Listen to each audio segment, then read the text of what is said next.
Oi, tudo bem? Esse é o BTC Money, seu programa de finanças pessoais, economia e investimentos da BTC. Meu nome é Gustavo Habib, eu sou instrutor de negociação e comunicação, e no episódio de hoje falaremos sobre ESG. A gente vai falar sobre as práticas ESG e também sobre os diversos problemas que envolvem cada uma das três letrinhas dessa sigla que está bastante famosa no mercado. E para me acompanhar aqui nesse bate-papo, estou com o Rafael Lopes, nosso instrutor de risco, performance e renda fixa do nosso curso de mercado financeiro, GFP, que vai começar daqui a pouquinho. Fala, Rafa!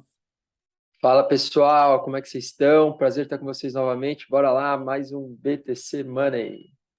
Muito bom, e com a gente também Marco Barros, instrutor de investimentos do General Business Program. Daqui a pouco vai começar a trabalhar junto com nossos alunos e alunos. Fala, Marquinho! É isso aí, alta expectativa, mestre Habib, para essas turmas maravilhosas, né? Já falamos sobre matemática financeira, soft skills, e aí eu entro com a parte de análise de investimentos. São 4 aulas maravilhosas que a gente vai desde o que é Selic Meta, macroeconomia, passando por todos os produtos financeiros. A segunda aula, Habib, a gente aprende como perder dinheiro com renda fixa. Depois entramos Entramos lá em ações, derivativos, passamos rapidamente por criptomoedas, chegamos em fundos e até finanças para pessoa física, tudo isso em 4 aulas. Então a expectativa está super alta, super animado para essas turmas que estão chegando. E hoje aqui, um prazer estar com vocês, Mestre Habib e Mestre Rafa, nesse episódio de número 130 do nosso BTC Money. Vamos que vamos, Habib! Muito bom, e a gente vai falar aqui sobre esse tema que é bastante latente, não só no Brasil, lá fora também.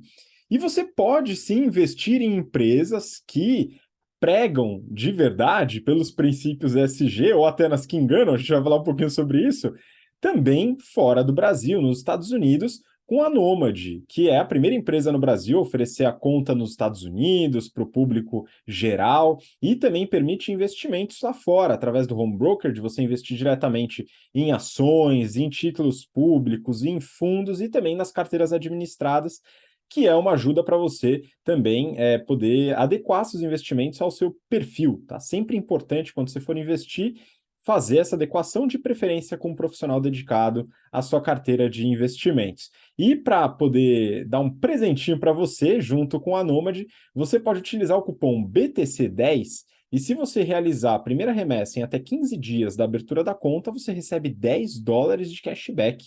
São $10 na sua conta para você investir ou gastar eventualmente, né? Mas investir preferencialmente da forma como você quiser. O link está aqui na descrição, dá uma olhada que faz todo sentido para você, mesmo que seja um pedacinho daquele seu dinheiro suado que você guardou. Bom, e aí vamos falar de ESG. Tá? A gente pode até falar de alguns casos fora do Brasil, mas aqui no Brasil também temos, né, esse tipo de prática. Isso começou a se popularizar bastante, várias corretoras começaram a trazer esse tema. E aí, Rafa, vamos primeiro conceituar, entender o que é essa sigla, né? Do que se trata o ESG? Essa sigla que é tão difundida e que a gente ouve o tempo inteiro falar, né? Não sei se todo mundo sabe o que significa cada uma dessas letrinhas, né? Mas o E do ESG se refere ao environmental, né? Que está mais ligado aí a questões de ambiente, clima. A parte do social é, como o próprio nome diz, social, né? Ou seja, aí você vai entrar em uma série de questões como igualdade, equidade, etc. E tem a parte do G, a letrinha G, que é o governance. Essas três letrinhas em conjunto, elas têm muito a ver com o conceito, com a ideia de sustentabilidade, né? E de práticas que eu não sei se é a palavra mais adequada, mas práticas mais saudáveis, vamos dizer assim, e para construir um mundo que seja um mundo um pouquinho mais justo, um pouquinho com menos problemas, né? Inclusive, hoje, esses últimos dias, têm saído muitas notícias, e sempre, né, com questões diretamente ligadas aos problemas climáticos que a gente tem visto, e isso tem impacto direto sobre a economia. Então, é muito importante, sim, a gente se preocupar com essas três letrinhas, porque tudo está muito interligado. Exatamente. E aí é o seguinte, né? Muito bonito, maravilhoso quando a gente pensa nisso, boas práticas práticas ambientais, práticas sociais e de governança, mas como tudo tem um ponto importante para a gente ficar atento. E aqui, olha só, eu trouxe uma reportagem do Valor aqui, Marquinho, e o título é o seguinte: SEC prepara ofensiva contra greenwashing em fundos. Falar desse conceito de greenwashing é muito importante quando a gente fala de ESG. O que é o greenwashing, hein, Marquinho? Que é o greenwashing, né, Rabi? O fato é, né, o consumidor, o investidor, ele tem o poder de decisão onde que o dinheiro vai ser alocado, né? Onde que você vai consumir aquele dinheiro, né? E, obviamente, os consumidores, nós, né, investidores, seres humanos, CPFs por trás dos CNPJs, a gente se preocupa, né, com questões ambientais, pelo menos a maioria das pessoas, se preocupa com questões sociais, se preocupa com as questões de meio ambiente, de governança das empresas, né, a gente fala isso bastante sobre isso aqui. E o que acontece, né? Se uma empresa ela é amiga do meio ambiente, se ela segue os princípios do ESG, ela tende a receber mais investidores, né? Óbvio, se você tem 2 empresas, uma super malvada para a sociedade e uma super boa para a sociedade, a gente como investidor, a gente vai tender a colocar o dinheiro nas empresas que são boas para a sociedade, a gente tem essa decisão. Qual que é o problema, Habib? O problema é que você pode se dizer, né, boazinha, paz e uma amiga da sociedade, e na verdade não fazer nada disso. E aí que entra o greenwashing, mais especificamente na questão ambiental, né? Então você pode ser uma empresa que fala, eu sou extremamente paz e amor com o meio ambiente, mas na prática tá poluindo, tá gastando, não tá conservando nada, mas se vende como uma boazinha, como uma empresa, ESG. Essa é a ideia do greenwashing, é você transmitir uma mensagem para a sociedade que você na prática não faz, mais especificamente do greenwashing, em relação ao meio ambiente, ao environmental. Isso acontece para empresas e também para fundos, né, Habib? Não, o fundo chega, não, só invisto em empresas ESG e tal, aí quando vai ver lá, tá investindo em empresas que poluem, que não estão nem aí para o meio ambiente. Esse é o ESG, esse é o greenwashing, né? É você passar uma mensagem que você não é. Pois é, e olha só, Marquinhos, para complementar, né, na reportagem ele até fala que foi anunciado, essa reportagem até tem um tempinho, se eu não me engano é de junho, mas fala de um acordo de 1,5 milhão de dólares que foi feito, né, contra, na verdade, uma assessoria de investimentos do BNY Mellon por acusações, né, eu estou lendo aqui, por acusações de que teriam distorcido e omitido informações sobre critérios ESG em fundos mútuos que administra. E aí tem um outro ponto aqui, que ele fala que nos Estados Unidos, 65 fundos foram reembalados com o rótulo ESG desde o início de 2019, isso de acordo com a Morningstar.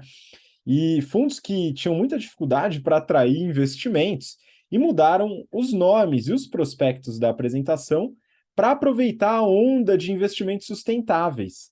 E aí, olha só que interessante, né, Marquinho? Os fundos, eles não mudavam a estratégia, não mudou a estratégia de investimentos, eles mudaram o nome apenas. E aí a gente entra nessa prática, essa lavagem verde que a gente fala. Então, a gente tem que ter um pouco de cuidado, porque existem critérios que configuram a empresa com ações, né, que são consideradas ESG. Não é necessariamente o nome. Então, aqui a gente tem o branding aí fazendo o seu trabalho nos fundos e ajuda a vender. Assim como, não sei se você lembra, Rafa, quando a gente a gente falou em alguns episódios aqui sobre SPACs, e era muito comum, como a SPAC, e pessoal, se vocês não sabem o que é SPAC, você que chegou agora, está acompanhando agora o episódio, volta lá, tem no histórico, tem um monte de coisa, dá uma olhada.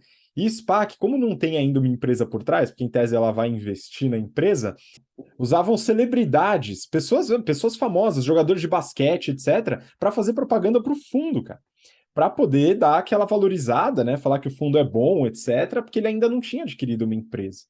Então é uma loucura, eles acabam fazendo bastante coisa nesse sentido. Isso é a parte ambiental. E aí tem várias empresas que sim seguem, né, os critérios ambientais.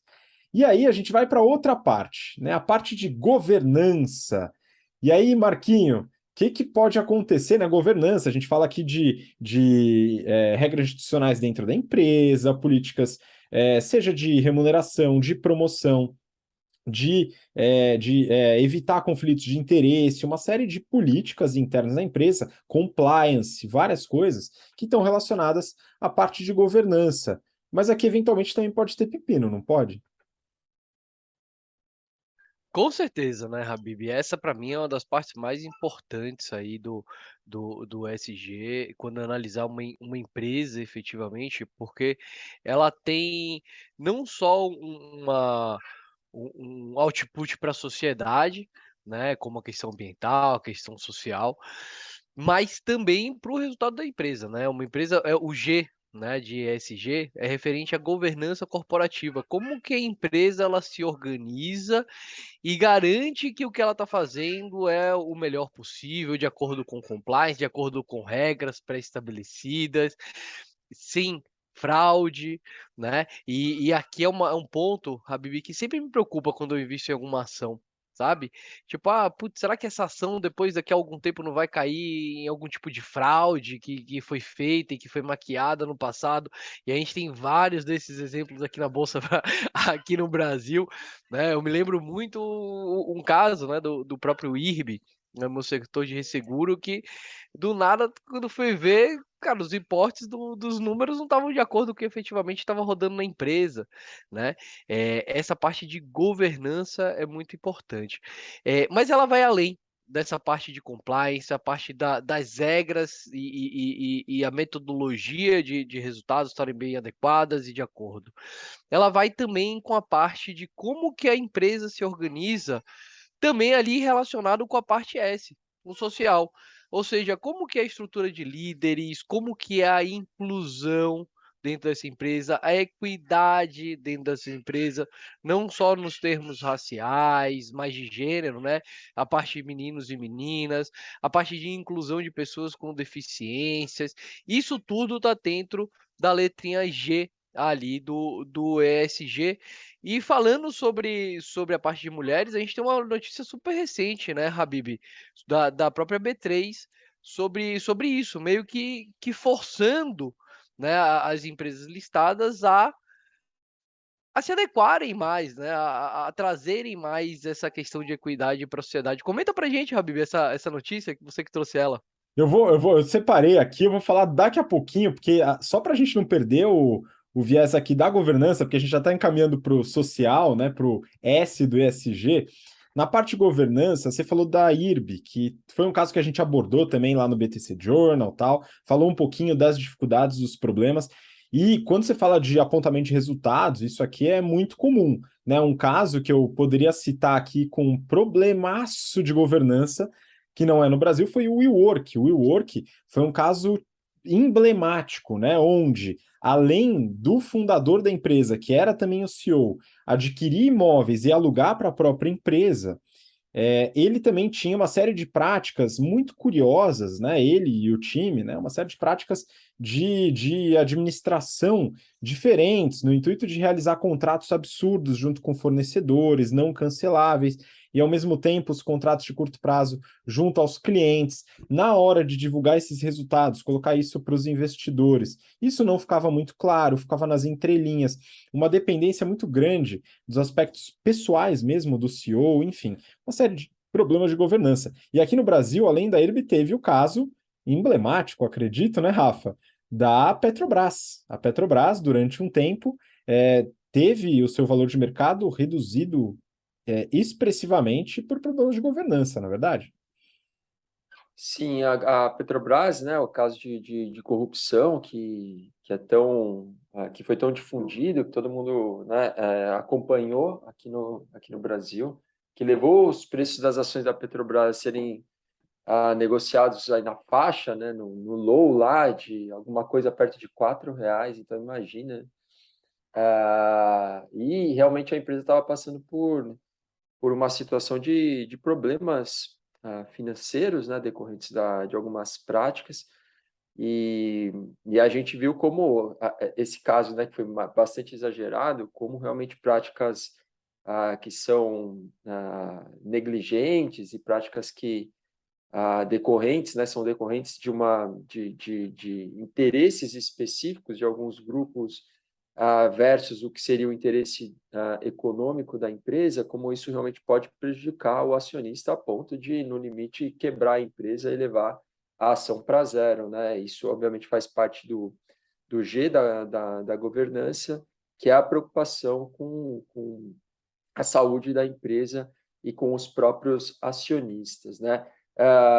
Até aproveitando e puxando ponto, todas as empresas, ou grande parte delas, né, está cada vez mais se preocupando em adotar práticas, né, que sejam aderentes ao conceito aí do ESG, e quando a gente traz isso para o universo dos investimentos, ou seja, quando você está olhando para uma empresa, como é que você faz para avaliar, analisar se essas empresas, né, estão aderentes, então, a boas práticas, né, do ESG?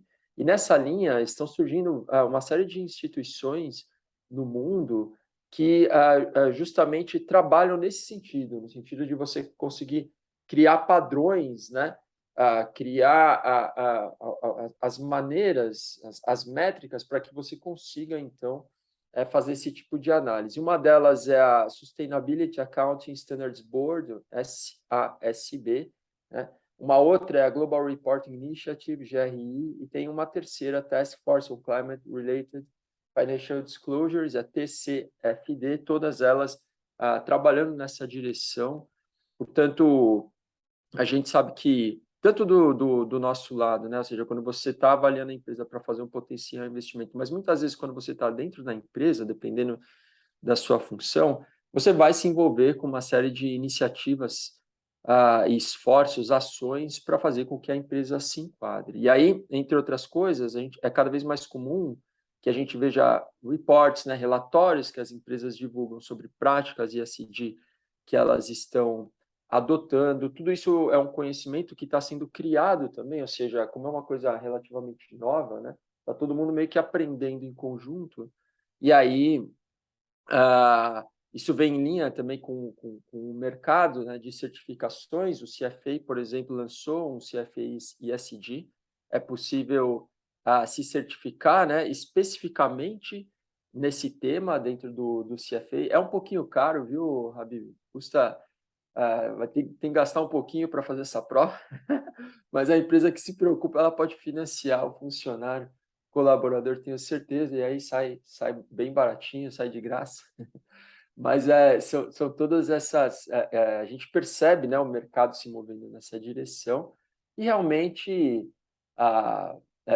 é super importante, né? A gente diariamente lê uma série de notícias de problemas que surgem pelo fato da gente não saber lidar, né, com essas questões de sustentabilidade, e também porque o mundo pode estar se encaminhando para um grande problema, vide aí as questões climáticas, né, que a gente comentou rapidamente.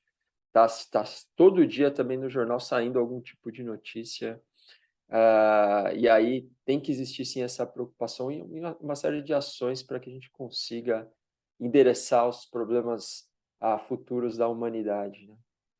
Exatamente. E aí a gente vai encaminhando, né, saindo da governança, e como o Marquinho fez a ponte, a parte de governança ela está muito conectada ao social. E aí eu trouxe uma notícia aqui do E-Investidor do Estadão. O título é o seguinte: B3 vai exigir mais mulheres, negros e LGBTQIA+, nas empresas listadas.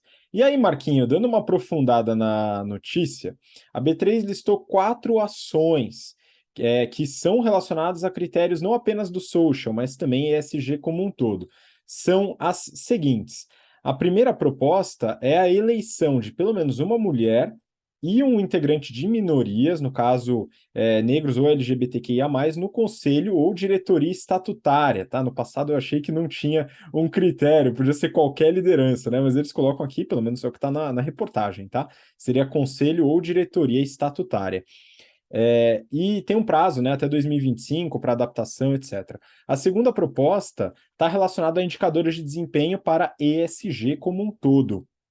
Então, por exemplo, implementação de programa de remuneração variável com indicador ESG, tá? Isso seria uma exigência. A terceira proposta são práticas de indicação para o Conselho Administrativo e Diretoria, também com critérios de diversidade. Aqui na reportagem, pelo menos, não tem uma exigência, pelo menos, de quantidade, né? Mas fala que isso deve ser divulgado através de um documento oficial da empresa.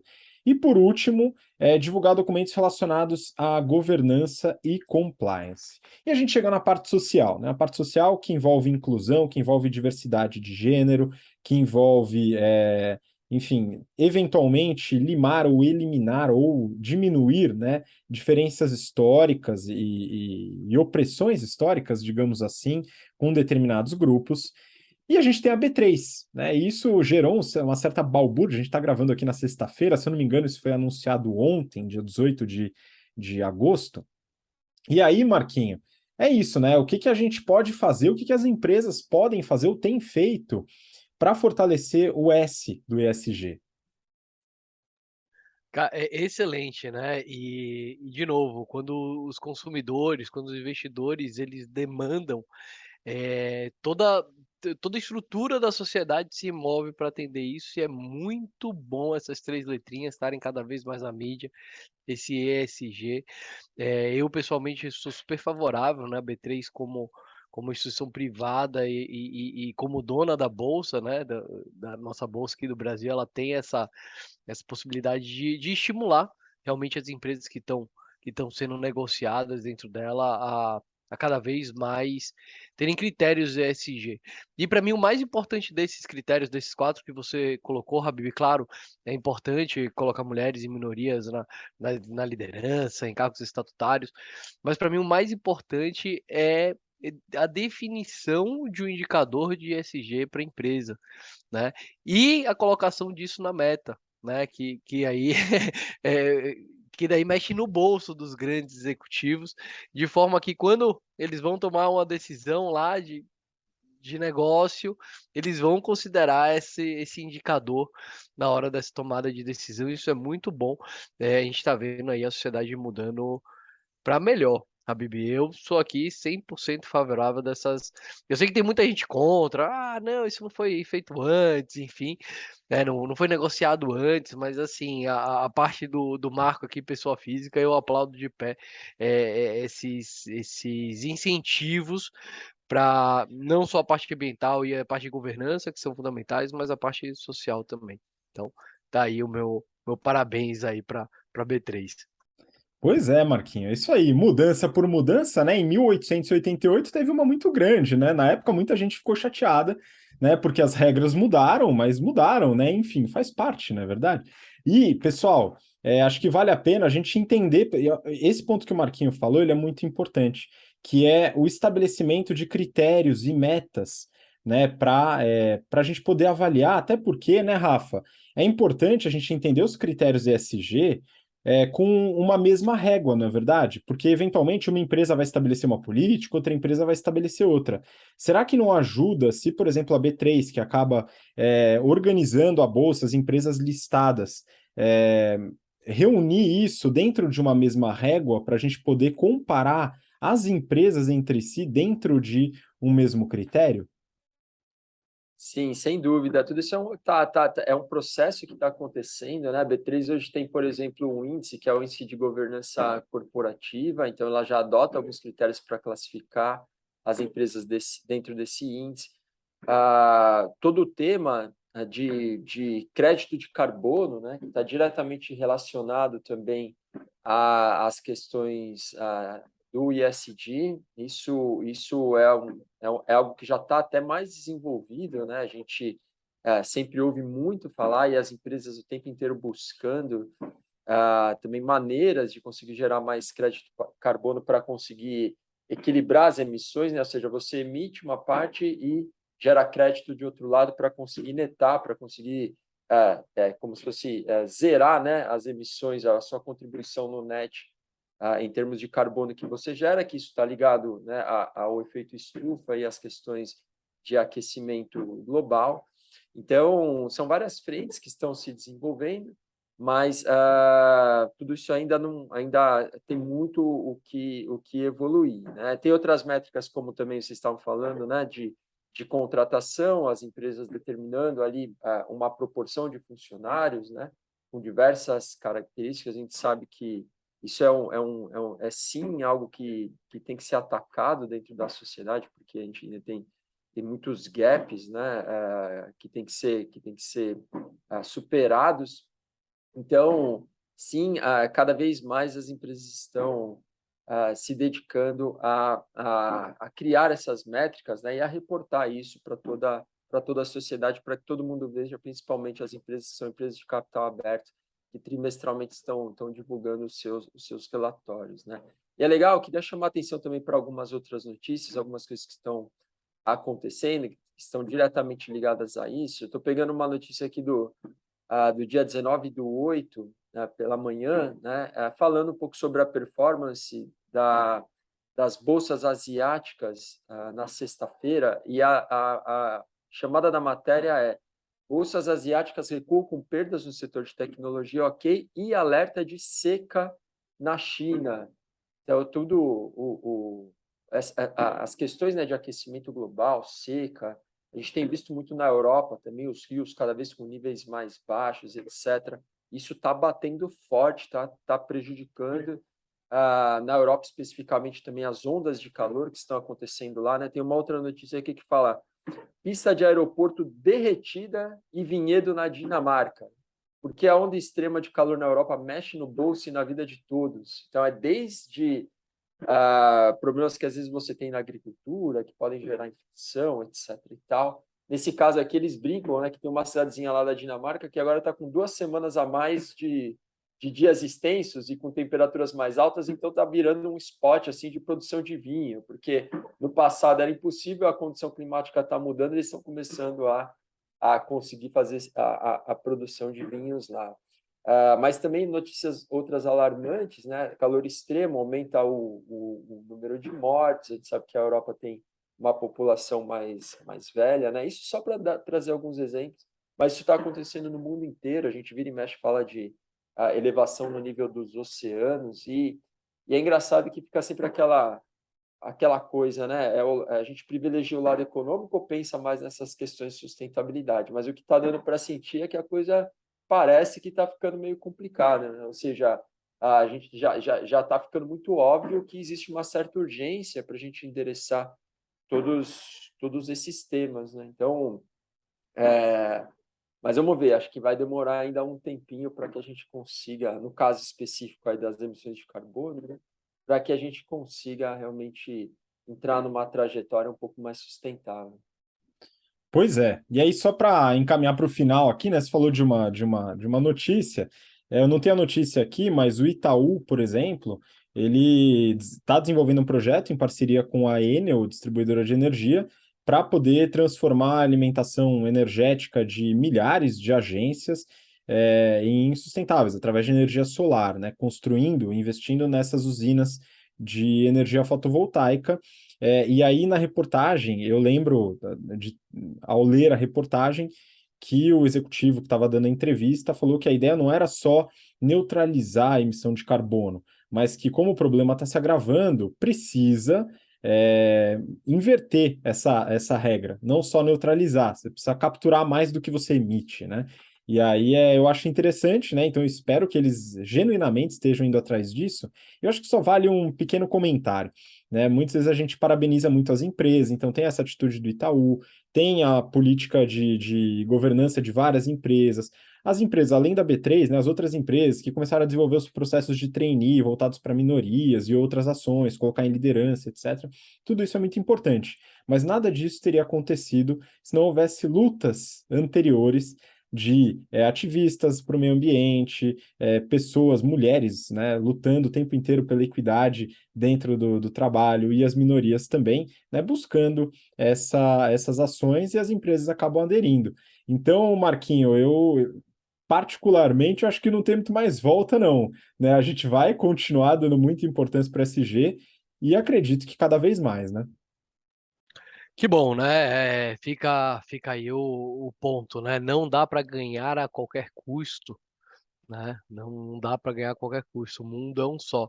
E para finalizar, deixei só minha recomendação, né? Claro, nada disso é uma recomendação de investimento, mas se você se identifica, né, com o tema, coloque seu dinheiro, né, em empresas que também estão alinhadas com o tema. E aí existe uma maneira muito fácil, Habib, de fazer isso, tá? Através dos ETFs, né? E quem acompanha aqui o nosso BT Semana sabe que eu tenho me tornado um fã dos ETFs. E existe o ETF do BTG Pactual, ESGB11, tá? Que você pode, através da própria B3, comprar e colocar na carteira. Eles estão com 90 empresas, né, que seguem critérios ali ESG dentro da carteira em um único ativo. Tá aí, Habibi, tá com você. Muito bom, reforçando, como o Marquinhos falou, não é recomendação de investimentos. Certamente terão outros ETFs, mas é um episódio, é uma coisa que a gente pode falar no próximo episódio sobre como investir em ESG e falar sobre alguns produtos, né? Fica aí então essa introdução para a gente seguir. Mas é isso, pessoal, é mais um critério que vocês podem usar para investir também. Rafa, muito obrigado aí, dá seu recado final para o pessoal. É isso aí, valeu pessoal, um grande abraço, vamos ficar de olho nas boas oportunidades de investimento em empresas aderentes ao ESG. Valeu! Muito bom, obrigado você que acompanha a gente até agora, pelo interesse, pela paciência, e nos vemos na próxima semana para mais um episódio do BTC Money. Um grande abraço, até lá, tchau, tchau.